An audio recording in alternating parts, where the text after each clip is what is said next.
आज का टॉपिक है मंत्री परिषद। मंत्री परिषद, अभी तक हम लोग कार्यपालिका में राष्ट्रपति, उपराष्ट्रपति और प्रधानमंत्री देख चुके हैं। आपको पता है भारत में संसदीय शासन प्रणाली लागू की गई है, जिसका अर्थ है यहाँ राष्ट्रपति नाम मात्र का प्रमुख है, यानी कहने को हेड है पूरे देश का, लेकिन वास्तविक शक्ति उनके पास नहीं है। वास्तविक शक्ति किनके पास है? मंत्री परिषद के पास, जिसका प्रमुख कौन होता है? प्रधानमंत्री। सिर्फ प्रधानमंत्री नहीं कह सकते हैं, वास्तविक हो गया मंत्री परिषद, कि जो भी निर्णय होता है वो परिषद में बैठक के बाद होता है। हाँ, उस बैठक की अध्यक्षता कौन करते हैं? प्रधानमंत्री। तो हम लोग ये भी देखें भाई राष्ट्रपति का काम क्या है, उपराष्ट्रपति का काम क्या है और प्रधानमंत्री का काम क्या है। और आपको ये पता है प्रधानमंत्री का कोई काम लिखा हुआ नहीं है, तो कार्य किसका लिखा हुआ है? राष्ट्रपति का। और राष्ट्रपति का ही कार्य कौन करते हैं? प्रधानमंत्री। क्योंकि आपने पहले ही देखा था अनुच्छेद 53 में ही लिखा हुआ था, जो राष्ट्रपति अपना काम या तो खुद से करे नहीं तो अपने अधीनस्थ अधिकारियों से करवाता है। भारत का कोई भी काम हो तो किनके नाम से होता है? राष्ट्रपति के नाम से होता है। ठीक है। उपराष्ट्रपति वो कौन है? वो है, उनका मुख्य काम होता है राज्यसभा का सभापति बनना, है कि नहीं। और प्रधानमंत्री जितने भी नीति है, निर्णय लेने का काम जितना है सब उन्हीं का है, लेकिन वो निर्णय किनके स्थान पे लेते हैं? राष्ट्रपति के स्थान पे। अब जो अगला टॉपिक है मंत्री परिषद, तो अब देखिए अनुच्छेद 74, ये अनुच्छेद जरूर याद रखिएगा। अनुच्छेद 74 में क्या कहा गया है? राष्ट्रपति को सलाह के लिए, राष्ट्रपति को सलाह देने के लिए मंत्री परिषद का गठन किया जाएगा।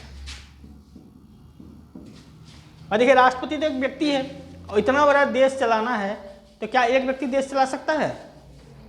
तो उसके सलाह के लिए मंत्री चाहिए।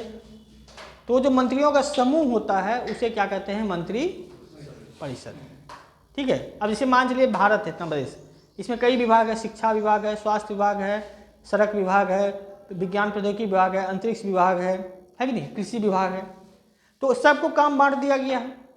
सबको काम बांट देने के बाद क्या, तो सब अपना अपना अपने क्षेत्र का काम दे रहे हैं। जैसे मान चलिए भी आप लोग हर विभाग के मंत्री हैं और हम प्रमुख हैं, तो आप लोग मिल के सलाह देंगे। जैसे कृषि की चर्चा होगी तो कृषि मंत्री से चर्चा ले लेंगे, सलाह ले लेंगे। अगर विज्ञान किसी अंतरिक्ष से जुड़ा होगा तो अंतरिक्ष मंत्रालय से ले लेंगे, सड़क से जुड़ा होगा तो सड़क मंत्रालय से ले लेंगे, शिक्षा से जुड़ा होगा तो शिक्षा मंत्रालय से ले लेंगे। तो ये सारे मंत्री परिषद क्या है? सलाह देने के लिए होते हैं। ठीक है। किसको सलाह देने के लिए होते हैं? राष्ट्रपति को।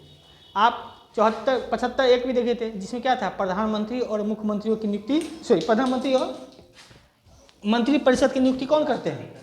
राष्ट्रपति करते हैं। यानी अनुच्छेद 75 का इसी में थे ना, प्रधानमंत्री एवं मंत्री परिषद की नियुक्ति, या आप कहिए मंत्रियों की नियुक्ति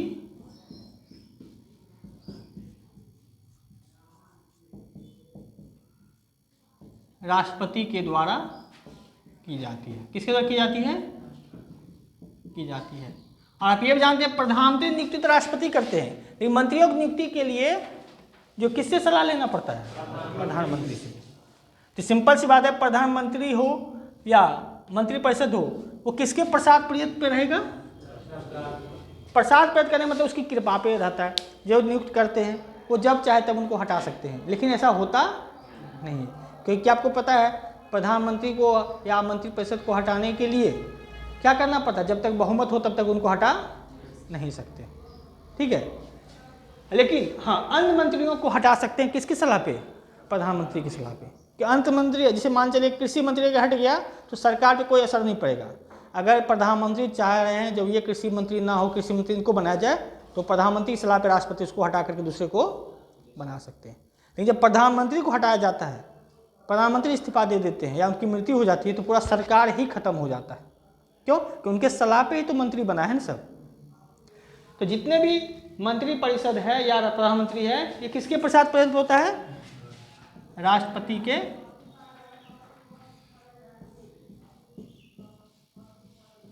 प्रसाद प्रयत्न पर रहता है।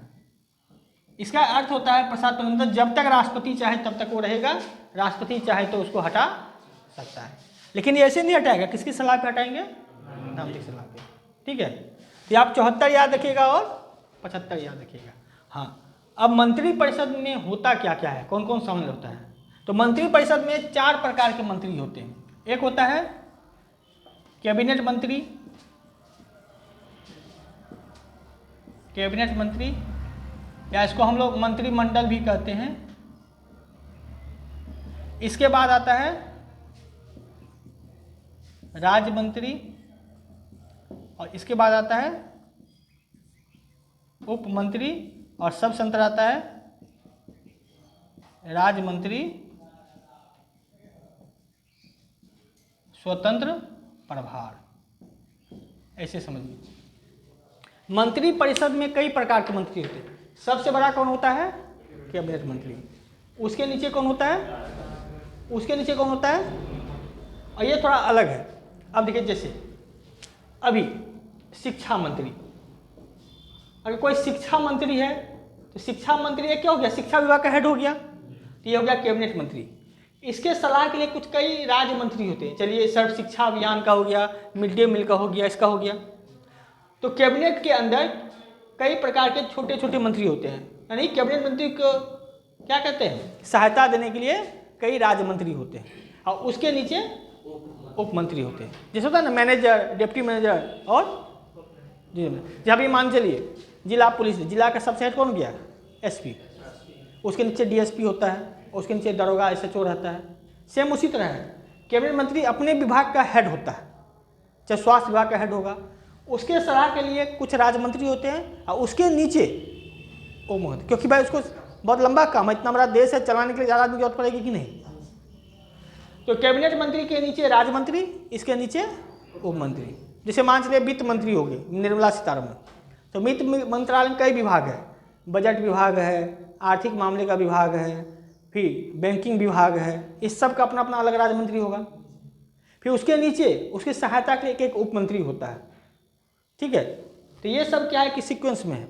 हाँ, ये स्वतंत्र राज्य मंत्री क्या था, कुछ कुछ ऐसे विभाग होते हैं, जैसे नागर विमानन मंत्री जो एरोप्लेन विभाग होता है, तो उसका एक राज्य मंत्री होता है, वो अपने में हेड होता है, अपने विभाग का हेड होता है, लेकिन इसको दर्जा कैबिनेट का नहीं होता है। जो छोटे मोटे विभाग होते हैं उसको किसी मंत्री को बना दिया जाता है, तो ये अपने विभाग का हेड होता है। ये समझिए सबसे बड़ा मंत्री कौन? कैबिनेट मंत्री। इसकी सहायता के लिए उप मंत्री, और कुछ राज्य मंत्री ऐसे तो स्वतंत्र प्रभार करते हैं, जो छोटे छोटे विभाग होते हैं वो अपना सेफ रहता है। ठीक है, तो ये है, ये चारों मिलके क्या बनता है? मंत्रिपरिषद। मंत्रिपरिषद में अब देखिए, अगर आपसे कहा जाएगा मंत्रिमंडल की बैठक हुई है, जो कोई निर्णय लिया जाता है, तो इसमें बैठक में कौन शामिल होते हैं? कैबिनेट मंत्री और राज्य मंत्री। कैबिनेट मंत्री क्यों? जैसे मान लीजिए वित्त मंत्रालय का एक वित्त मंत्री बैठेंगे, अब बाकी तो ये सब उसके अंदर में काम करते हैं ना। ये तो स्वतंत्र प्रभार है ना, इसको अलग से प्रभार दिया गया है, तो इस विभाग के लिए भी तो कोई चाहिए ना। तो जो मंत्रिमंडल की बैठक होती है उसमें कौन शामिल होते हैं? कैबिनेट मंत्री और राज्य मंत्री। जब भी कोई निर्णय लिया जाएगा तो उसको कहते हैं मंत्रिमंडलीय बैठक। और इस बैठक के अध्यक्ष कौन होते हैं? प्रधानमंत्री। ठीक है, तो याद रखिएगा, भारतीय संविधान के अनुच्छेद 74 में कहा गया है राष्ट्रपति को सलाह देने के लिए मंत्रिपरिषद होगा, जिसकी नियुक्ति अनुच्छेद 75 में की गई है। किसके द्वारा? राष्ट्रपति के द्वारा।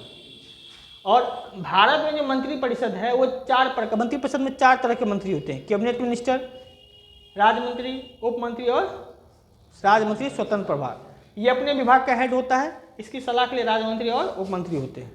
और ये जो होता है ये राज्य मंत्री है, इसका दर्जा इसके बराबर है, लेकिन अपने विभाग का हेड होता है। और जब भी बैठक होती है तो बैठक में ये भाग लेते हैं और ये भाग लेते हैं। क्लियर है? और इसके अध्यक्ष कौन होते हैं? प्रधानमंत्री। देखिए, यहाँ पे हम लोग 2 चीज समझते हैं, एक होता है मंत्री और एक होता है मंत्री परिषद। दोनों में अंतर क्या है? मंत्री और मंत्री परिषद में अंतर क्या है? मंत्री हुआ एक व्यक्ति और कई सारे मंत्री मिलके क्या बनते हैं? मंत्री परिषद। परिषद मतलब समूह, मंत्रियों का समूह। तो यहाँ क्यों लिखा है? मंत्री जो होता है किसके प्रति उत्तरदायी होता है? मंत्री होता है राष्ट्रपति के प्रति उत्तरदायी। यानी आप ये कह सकते हैं जो व्यक्तिगत रूप से राष्ट्रपति के प्रति उत्तरदायी होता है। क्यों? क्योंकि भाई उसकी नियुक्ति तो राष्ट्रपति की है ना, पर जो नियुक्ति करेंगे उसके प्रति जवाब दे तो होना पड़ेगा। यानी हर बात के लिए वो किसके प्रति जवाब देने के लिए बाध्य है? राष्ट्रपति को जवाब देना उनके लिए बाध्य है। लेकिन जब हम लोग मंत्री परिषद की बात करेंगे तो मंत्री परिषद क्या है? सामूहिक रूप से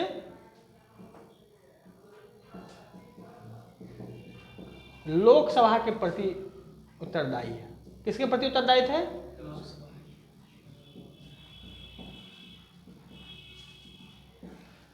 ठीक है, मंत्री किसके प्रति उत्तरदायी है? राष्ट्रपति के प्रति, और सामूहिक रूप से लोकसभा के प्रति। यानी जो भी वो काम करेगा मंत्री परिषद, उसको लोकसभा में जवाब देना पड़ेगा। अर्थात जैसे मान चलिए कोई सांसद है, निर्दलीय सांसद है, वो मंत्री परिषद से सवाल करेंगे कि भाई आपने ऐसा निर्णय लिया तो क्यों किए।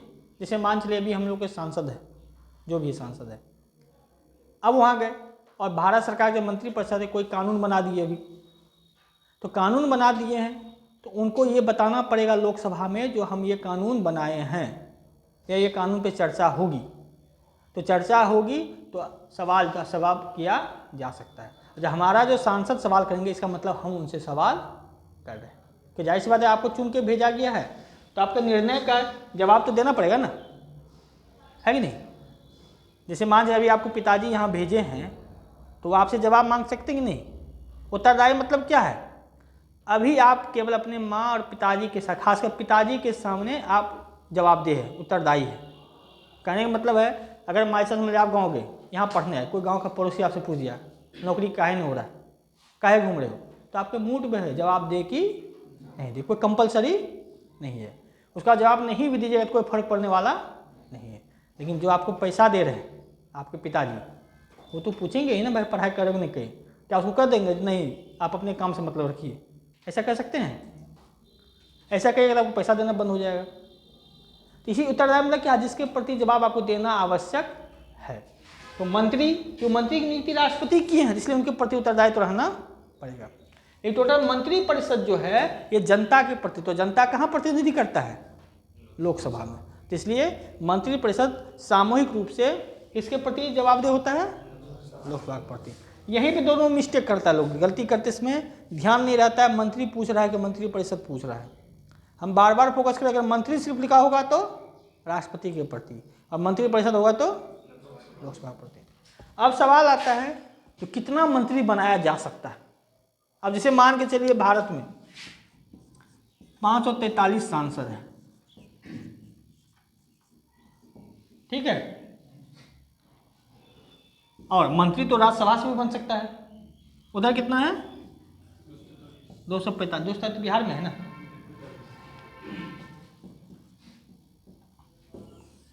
इतना सांसद है तो क्या सबको मंत्री बनाया जा सकता है? बना देंगे हैं मंत्री? तो कितना तक बना सकते हैं मंत्री? तो देखिए 91वां संविधान संशोधन आया था 2003 में। 91वां संविधान संशोधन 2003, इसमें कहा गया था मंत्रियों की अधिकतम संख्या, मंत्रियों की अधिकतम संख्या कुल सदस्य के 15% से अधिक नहीं होना चाहिए। कुल सदस्य के 15% से ज्यादा नहीं होना चाहिए।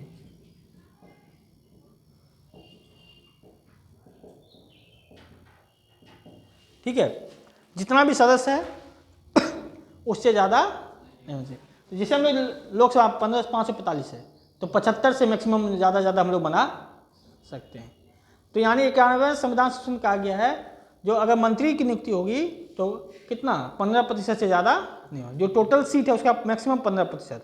हाँ, लेकिन दिल्ली के लिए कहा गया था, दिल्ली में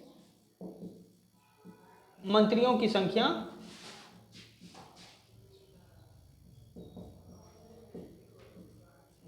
कुल सदस्य का 10% से अधिक नहीं होना चाहिए। तो यहां ध्यान दीजिएगा, होना चाहिए। नॉर्मली क्या है 15% से ज़्यादा नहीं होना चाहिए, और दिल्ली के मामले में 10%। अब जैसे मान लीजिए बिहार में 243 सीट है, तो कितने मंत्री बन सकते हैं मैक्सिमम? तो बताइए कितने मंत्री बना सकते हैं? 35। तो 243 का 15% कितना हो जाएगा? करिए तो नहीं, एक्यूरेट बताइए, इतना सिंपल है। 243 का 15%,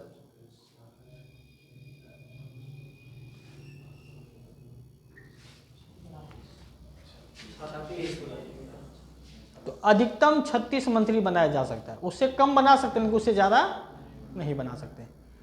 भारत में भी देखिए कितना है, 543 सांसद है एवरेज, लोकसभा के प्रति उत्तरदायी है ना, तो 543 है, तो 543 का 15% मैक्सिमम होना चाहिए, ठीक है। लेकिन दिल्ली के मामले में कितना कहा गया था? 10%। ठीक है, होता क्या था पहले 2003 से पहले? अब चलिए, पहले तो एक पार्टी की सरकार होती थी, तो जिसको कह दिया, जैसे मान एक ही पार्टी को फुल बहुमत आ जाता था, तो सब ठीक था। लेकिन बाद में क्या हुआ, तो गठबंधन की सरकार होने लगी, एक पार्टी में 50-50 पार्टी शामिल हो गया, है कि नहीं? तो अब 50, जैसे मान चलिए अभी कोई सरकार है, जैसे बिहार में कोई आरजेडी 10 पार्टी मिल जाए और बीजेपी 10 पार्टी मिल जाए। अब किसी को बहुमत मत चलिए, फिर मान लीजिए बीजेपी की सरकार आ जाए, पता चला बीजेपी, जदयू, फिर साहनी का पार्टी, हम पार्टी, चिराग पासवान पार्टी, ये सब मिल करके बनाया, तो सबको खुश करने के लिए सबको मंत्री बनाना पड़ता ना। तो क्या करते थे, ज़रूरत से ज़्यादा 50, 60, 70, 80 मंत्री बना देते थे, ठीक है, तनख्वाह देना पड़ता था। इससे क्या होता, बिना काम का भी आप मंत्री बन गए, पैसा लेकर के। पैसा लेके नहीं, जैसे मान चलिए हमको सरकार बनाना है, हमको चलिए बिहार में 121 सीट चाहिए, मेरे पास 116 सीट है, आपके पास 10 सीट है, आप हमको 10 सीट दे रहे हैं कि हमको 3 मंत्री चाहिए, तभी हम 10 सीट देंगे, तो सरकार तब करना पड़ता ना। तो पहले क्या था, चलिए 3 में कौन से मंत्री, जो पशुपालन मंत्री, खेल मंत्री, ये मंत्री, वो मंत्री, सूचना मंत्री, हजारों तरह का मंत्री बनने लगा। तो इससे क्या हो गया था, सरकार का खर्चा बढ़ गया ना, मंत्री बनाइए तो पेमेंट तो देना ही पड़ेगा, सुविधा देना पड़ेगा, आवास देना पड़ेगा, नौकर चाकर देना पड़ेगा, पेंशन देना पड़ेगा। तो कहा नहीं, लिमिट कर देते हैं जितना बनाना, लेकिन इससे ज़्यादा नहीं बनाना है, 15% से ज़्यादा मंत्री नहीं होना चाहिए। दिल्ली के मामले में अगर 70 सीट है तो ज़्यादा से ज़्यादा 7 मंत्री रहेगा, ठीक है। तो ये था आपका मंत्री परिषद। तो मंत्री परिषद में हम लोग क्या देखें, मंत्री परिषद की चर्चा कब की गई है? अनुच्छेद 74। इसके बाद मंत्रियों की नियुक्ति कौन करते हैं? राष्ट्रपति। किनकी सलाह पे? प्रधानमंत्री की सलाह पे। उसके बाद जो भी मंत्री परिषद होते हैं या प्रधानमंत्री होते हैं, वो किसके प्रसाद प्रदत्त पर रहते हैं? राष्ट्रपति के प्रसाद प्रदत्त पर रहते हैं। इसके बाद हम लोग कहते हैं मंत्री परिषद सामूहिक तौर पे किसके प्रति जवाबदेह है? लोकसभा प्रति। और व्यक्तिगत तौर पर, इसके अलावा हम देखते हैं 91 संविधान संशोधन द्वारा अधिकतम कितने लोग रह सकते हैं? 15%। केवल दिल्ली के मामले में। अच्छी बताए तो ये मंत्री का तनख्वाह कितना है, वेतन? 4 लाख तो राष्ट्रपति है ना। ये कल क्या होता है, प्रधानमंत्री हो या कोई भी मंत्री हो, इसको प्रधानमंत्री और मंत्री के वेतन की चर्चा नहीं है, एक सांसद के वेतन की चर्चा है। तो सांसद तब उसको 1 लाख रुपये प्रतिभा मिलता है। बाकी सुविधाएं अलग मिलती है, आवास, गाड़ी, फिर नौकर चाकर, वो अलग चीज़ है, लेकिन मूल वेतन का कितना है? 1 लाख रुपया। अब मंत्रियों का तो काम आप जानते हैं, अपने विभाग का प्रमुख है, तो विभाग के मामले में पूरा नीति निर्णय करना, ठीक है। ये था आपको मंत्री परिषद। अब देखिए इसमें कुछ और है, एक शब्द आता है किचन कैबिनेट। किचन कैबिनेट देखिए जैसे प्रधानमंत्री होते हैं, तो प्रधानमंत्री क्या करते हैं, उन अलग से एक सब ग्रुप बनाते हैं, किचन कैबिनेट। ये कोई सरकारी ग्रुप नहीं है, ये प्रधानमंत्री के मूड पे है। अब जैसे मान के, जैसे सिंपल सी बात है, हम ये कोचिंग चला रहे हैं, कोचिंग में हम 10 स्टाफ रख लिए, ठीक है। किसी का काम है अकाउंट का देखना, किसी का काम है सफाई देखना, किसी का काम है कुछ चीज़ पढ़ाने का काम है, किसी काम में प्रचार का काम है नहीं। लेकिन कभी कभी ऐसा भी होता है ना, जैसे मान चलिए हम किसी गाँव गए, मेरा दोस्त है, कोई परिवार वाला है जो जानकार रखता है इस मामले में, तो हमसे सलाह लेते कि नहीं। जैसे मान चलिए ऐसे बताइए भैया क्या करना है, सोचते कोचिंग बढ़ नहीं रहा, कैसे बढ़ाया जाए, तो सलाह लेते कि नहीं। तो सरकार, प्रधानमंत्री भी क्या करते हैं, कुछ अपने विश्वास पात्र, जिसमें मंत्री भी हो सकता है, दोस्त भी हो सकता है, या उसके परिवार के सदस्य भी हो सकते हैं, उसका एक टीम बना लेता है 10, 15, 20 लोगों का, जिससे वो सलाह लेते हैं, जिसपे उसको पूरा विश्वास होता है। खुद भी देखिए आप लोग खुद का निर्णय लेते हैं, तो निर्णय लेने से कुछ लोगों से पूछते कि नहीं, जिससे जानकारी होगा। जैसे मैंने अभी पढ़ाई करने के लिए आए हैं, तो बहुत लोगों से चर्चा किए होंगे भाई कैसे कैसे तैयारी किया जाता है। ये कोई ऑफिशियल नहीं है, जिस पे आपको विश्वास है उससे करते हैं। तो किचन कैबिनेट क्या है, 15 से 20 लोगों का एक समूह है, ठीक है, जो कोई राजनीतिक समूह नहीं है, बस सलाह देने के लिए बनाया है। इसका कोई कहीं भी चर्चा नहीं होता है, ये बना भी सकते हैं और नहीं भी बना सकते हैं, ठीक है। इसके अलावा एक शब्द आपको और पढ़ना पड़ेगा, वो है संसदीय सचिव। संसदीय सचिव, तो ये सब जबरदस्ती पद बनाया गया है। अब देखिए जैसे मान के चलिए कुछ मंत्री ऐसे, चलिए हम किसी कृषि मंत्री किसी को बना दिए, पता चला वो अनपढ़ गवार है, तो क्या कैसे चलाएगा वो। तो उसको सलाह देने के लिए एक राजनीतिक अधिकारी की नियुक्ति को दी, मतलब वो कोई IAS PCS अफसर नहीं होता है, कोई राजनीतिक अधिकारी जो विद्वान होता है उसको सलाह के लिए रख दिया जाता है, आप सलाह देते रहिए, ठीक है। तो वो क्या कहलाता है, संसदीय सचिव कहलाता है। जो संसदीय सचिव क्या है, एक तरह से राजनीतिक अधिकारी है जो मंत्रियों को सलाह देता है। तो आजकल देख रहे हैं ना, मंत्री तो दबंगई से बनाया जाता है।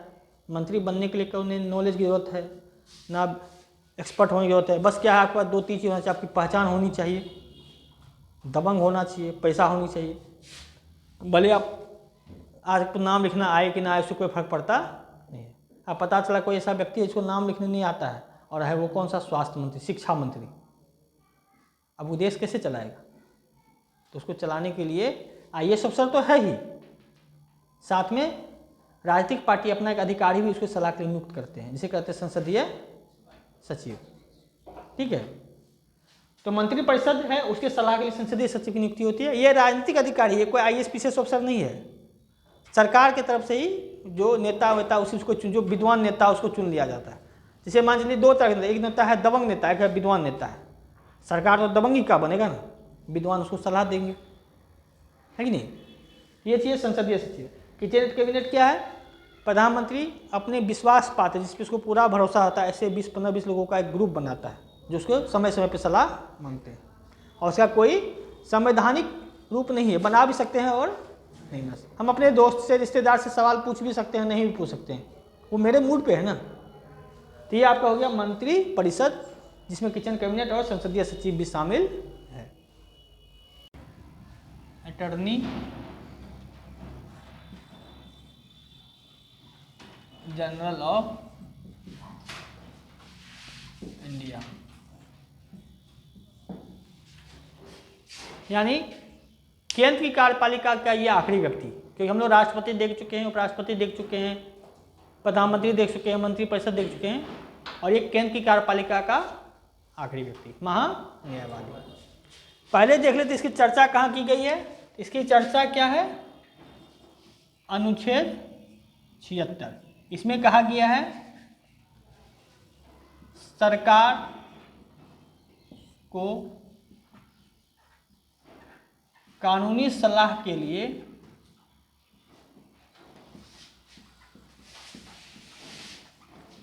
महान्यायवादी का प्रावधान।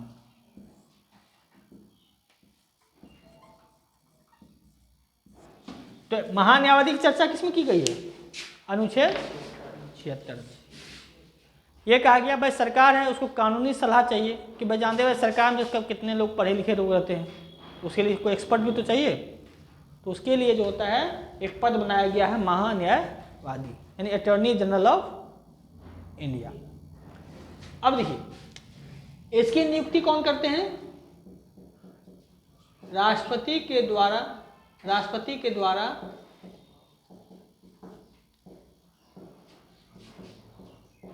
प्रधानमंत्री की सलाह पर नियुक्ति।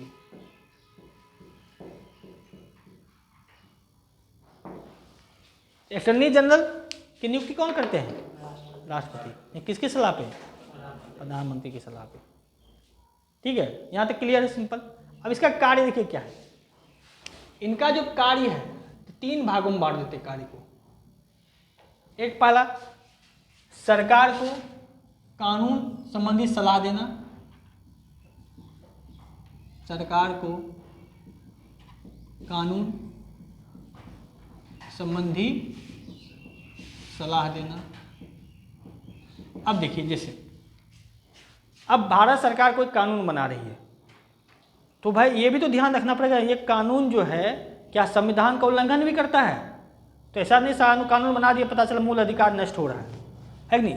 तो जैसे मान लीजिए कोई कानून बना दिया, जो कोई व्यक्ति रात में बाहर नहीं निकलेगा, 6 बजे के बाद नहीं निकलेगा, बना तो दिए। अब इससे क्या दिक्कत हो रहा है?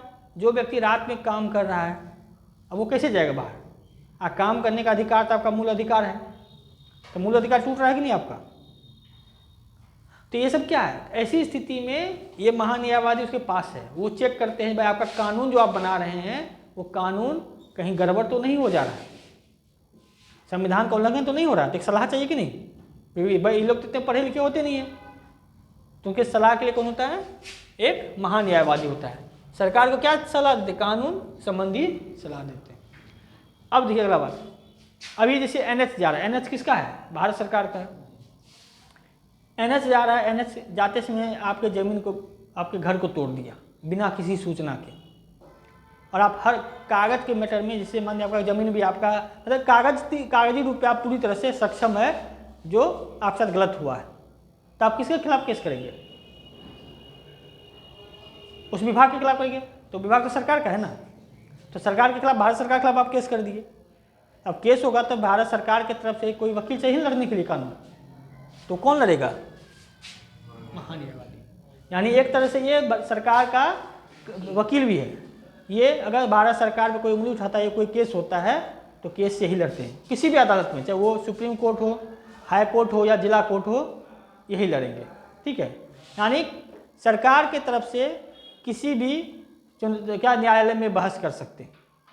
ठीक है, जैसे मान चलिए यहाँ पे इंडियन आर्मी ही आ गया, या रेलवे ही आ गया, या कोई ऐसा विभाग आ गया कि भारत सरकार का जो आपको नुकसान पहुँचा दिया और आप केस कर दिए, तो उस विभाग की तरफ से केस, कानून कौन केस लड़ेगा? महान्यायवादी। यानी केंद्र सरकार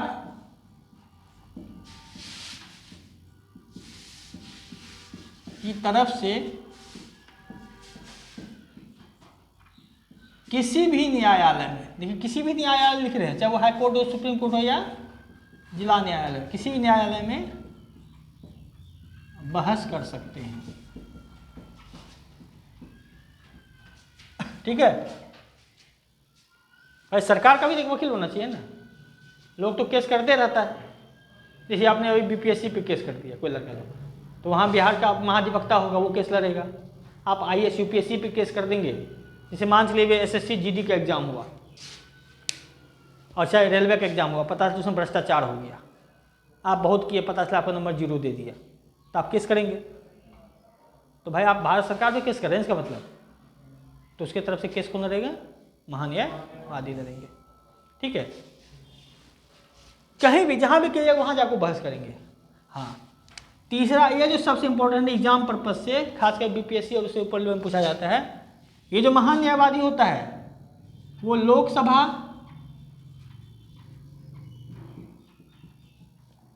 राज्यसभा या संसदीय समिति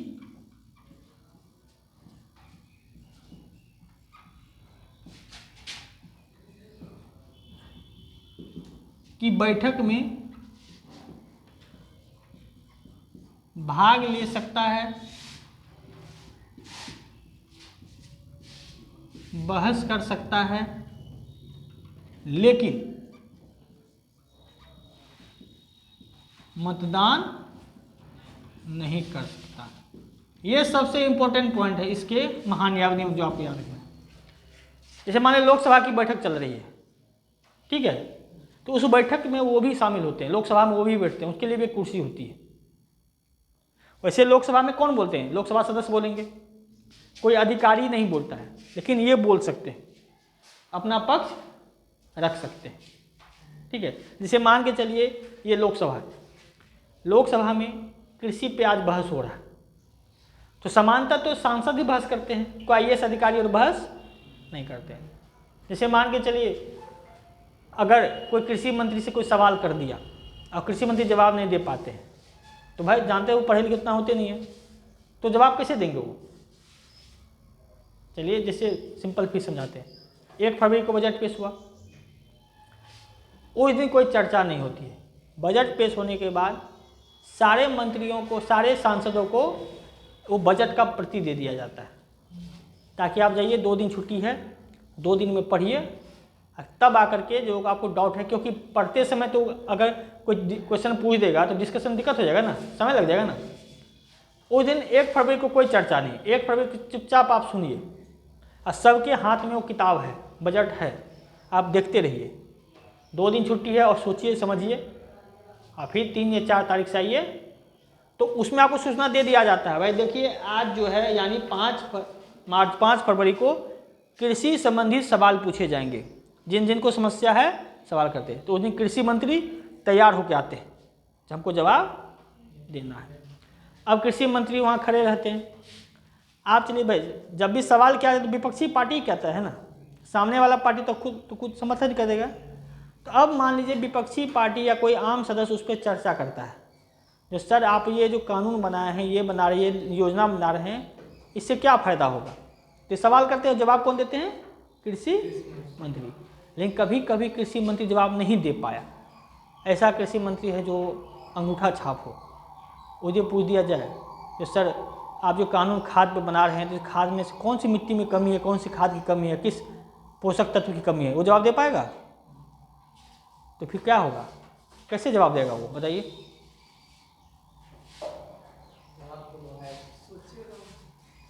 भाई सोच, बस आदमी सोच के वही जवाब दे सकता है जो आप कभी पढ़े हो या जिसके बारे में आप जानते हो। अब जिसके बारे में आप जानते ही नहीं है तो सोच के क्या जवाब दीजिएगा? अब वहाँ बगल में कृषि सचिव और बैठा है, IAS अफसर बैठा है पीछे में, लेकिन जवाब देने का अधिकार तो उसको नहीं है। तो उस कंडीशन में जैसे पानी का बोतल होता है, तो पानी की बोतल उठाते हैं, गिलास में पानी डालने लगते हैं, तो इसका मतलब इंडिकेशन है जो मंत्री जी फंस चुके हैं। तब तक IAS जो होता है, IAS अफसर कृषि सचिव, वो आंसर लिख करके हाथ में थमा देते हैं, और तब उसको देख के वो बोलते हैं। बोलना तो उन्हीं को पड़ेगा, क्योंकि आप मंत्री है, IAS अफसर जाके बोल नहीं सकता है, उसको ये अधिकार नहीं है। आप बोलने का अधिकार केवल मंत्री को है और सांसद को है। हाँ, उसके अलावा एक और व्यक्ति को है, महान्यायवादी, वो बोल सकते हैं, बहस भी कर सकते हैं। अब सब बहस हो गया, तब होगा अब मतदान कीजिए, कौन पक्ष में है कौन विपक्ष में है। तो मतदान करने का अधिकार इनको नहीं है। क्यों? क्योंकि इसको तो आदमी ने नहीं चुना है ना, जनता ने। तो याद रखिए, ये सब इम्पोर्टेंट है। ये लोकसभा में भी बहस कर सकता है, राज्यसभा में भी कर सकता है, और संसद की जो समिति बनती है उसमें भी ये भाग ले सकता है, बोल सकता है, लेकिन मतदान नहीं कर सकता है। ठीक है, ये याद रखिए, ये पॉइंट। अब देखिए, आपको पता होगा 105 अनुच्छेद संसदीय विशेषाधिकार, याद है? इसमें कहा गया है कोई भी सांसद संसद भवन में कुछ भी बोल देता है, कुछ भी, तो उसके खिलाफ किसी भी न्यायालय में कोई कार्रवाई नहीं होगी। चाहे गाली दे दे, कुछ भी बोल दे, जातिगत बोल दे, सब चीज बोल दे, लेकिन वो कार्रवाई उसके खिलाफ नहीं होगी। ये सबको, सब सांसद को अधिकार है। ये अधिकार इसको भी मिला है, महान्यायवादी को, क्योंकि बहस करने का अधिकार है। तो महान्यायवादी भी संसद भवन में, चाहे वो लोकसभा या राज्यसभा में कुछ भी बोल दे, तो उसके खिलाफ कोई केस नहीं होगा। तो संसदीय विशेषाधिकार जो है 105 के तहत सांसदों के अलावा महान्यायवादी को भी मिला है। ठीक है, तो ये इनका काम है, यानी महान्यायवादी क्या अनुच्छेद 76 में है, इनका चर्चा है, राष्ट्रपति द्वारा नियुक्त होते हैं, इनको अनुच्छेद 105 के तहत संसदीय विशेषाधिकार मिला है, यानी लोकसभा राज्यसभा में कुछ भी बोलेंगे तो इसके खिलाफ कोई केस नहीं होगा। ये सरकार को कानून संबंधी सलाह भी देते हैं, केंद्र सरकार की तरफ से किसी भी न्यायालय में बहस करते हैं, और ये सभी बैठकों में भाग ले सकते हैं, बहस कर सकते हैं, लेकिन मतदान नहीं कर सकते। अब इसके अलावा जो पदावधि है, देखिए आपको पता है इसकी नियुक्ति राष्ट्रपति के द्वारा होते हैं। तो क्या होता है, राष्ट्रपति के प्रसाद प्रयत्न पर रहता है। इसका मतलब है जब तक राष्ट्रपति चाहे तब तक ये रहेगा। दूसरा ऑप्शन है, अगर आप ये खुद से राष्ट्रपति को सलाह दे करके हट सकते हैं, ये इस्तीफा दे करके राष्ट्रपति को इस्तीफा देकर हट सकते हैं। अगर इच्छा नहीं हो बनने का तब कभी भी हट सकते हैं। और तीसरा कंडीशन है, जब तक सरकार रहेगी तब तक ये रहेगा। अगर सरकार गिर गया तो महान्यायवादी को भी हटना पड़ेगा, यानी अगर सरकार गिरने पर महान्यायवादी को भी हटा दिया जाता है।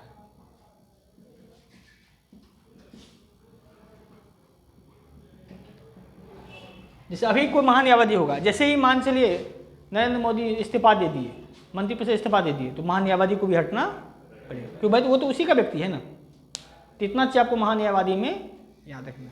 देखिए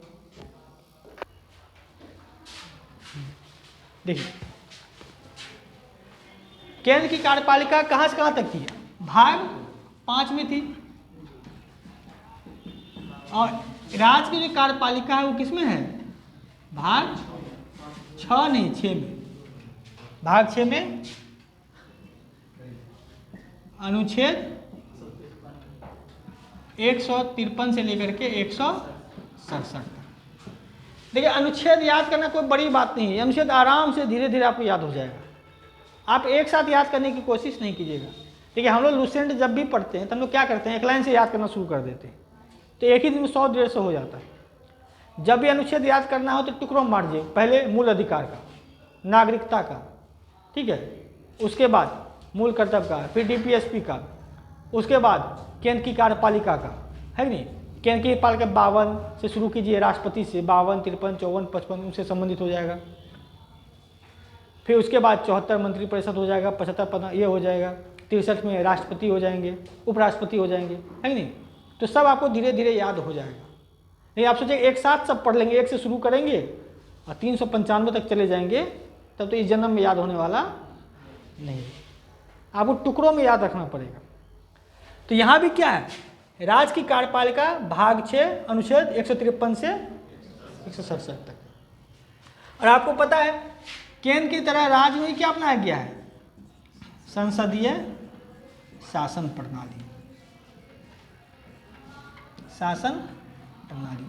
और जब ऐसी बात हो संसदीय शासन प्रणाली, तो समझ लीजिएगा एक नाम मात्र का प्रमुख होगा, नाम मात्र का प्रमुख, और एक होंगे वास्तविक प्रमुख।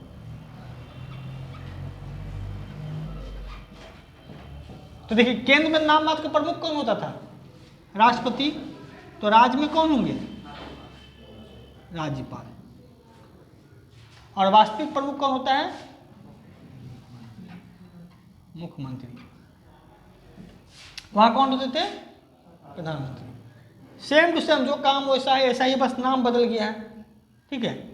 अब सवाल उठता है, देखिए संसदीय शासन प्रणाली में एक सिंपल याद रखिएगा, जब कहेंगे तो एक नाम मात्र का प्रमुख है, एक और वास्तविक प्रमुख। केंद्र स्तर पर राष्ट्रपति और प्रधानमंत्री हो गए, इस स्तर पे राज्यपाल और मुख्यमंत्री हो गए। अब होता है राज्य की कार्यपालिका में शामिल कौन कौन होता है। तो राज्य की कार्यपालिका में 4 लोग शामिल होते हैं। तो सबसे पहले कौन होते हैं, राज्यपाल। इसके बाद होते हैं मुख्यमंत्री, इसके बाद मंत्री परिषद, और अंत में है महाधिवक्ता। तो देखिए वहाँ राज्यपाल था, वहाँ एक और एक्स्ट्रा था, उपराष्ट्रपति थे ना, तो यहाँ पे उपराज्यपाल का कोई ऑप्शन नहीं है। उपराज्यपाल ऐसे केंद्र शासित क्षेत्र में होते हैं जहाँ राज्यपाल नहीं होते, जैसे लक्षद्वीप हो गए, जैसे पांडिचेरी हो गए, जैसे दिल्ली हो गए, तो वहाँ पे कौन है? उपराज्यपाल है, वहाँ राष्ट्रपति राज्यपाल नहीं होता है। मुख्यमंत्री है, मंत्री परिषद है, हाँ वहाँ क्या था? केंद्र सरकार का वकील कौन था? महान्यायवादी। तो यहाँ राज्य सरकार का वकील कौन है? महाधिवक्ता। सेम वही है, राज्य सरकार को कानूनी सलाह देते हैं, राज्य सरकार की तरफ से कहीं भी बहस कर लेते हैं, है नहीं। अगर कोई चलिए बिहार का महाधिवक्ता है, अगर बिहार सरकार पे कोई केस करेगा, जैसे मान किसी टीचर पे आप केस कर देते हैं, सरकारी शिक्षक में, तो कहने मतलब क्या, शिक्षा विभाग पे केस हो गया, यानी बिहार सरकार पे केस हो गया, तो उनके तरफ से केस कौन लड़ेंगे? महाधिवक्ता लड़ेंगे। हाँ इनको भी सेम अधिकार है, ये भी क्या करते हैं? विधानमंडल की बैठक में, विधानसभा या विधान परिषद की बैठक में भाग लेते हैं, बहस करते हैं, लेकिन इनको मतदान करने का अधिकार नहीं है। सेम टू सेम उसी तरह। तो यहाँ आपको क्या देखना है? राज्य की कार्यपालिका भाग 6 में अनुच्छेद 153 से लेकर 167 तक है। एक संसदीय शासन प्रणाली अपनाई गई है, जिसमें नाम मात्र का प्रमुख कौन है? राज्यपाल, और वास्तविक प्रमुख कौन है? और जो राज्यपाल को ही हम लोग क्या कहते हैं? कार्यपालिका प्रमुख। यानी राज्य में जो भी काम होगा वो राज्यपाल के नाम से होगा, ठीक है। और मुख्यमंत्री कौन है? राजनीतिक प्रमुख, ठीक है। तो आज यहीं रहते, कल जो हम लोग चर्चा करेंगे, कल राज्यपाल से शुरू करेंगे, ठीक है। आज के लिए इतना रहने दीजिए।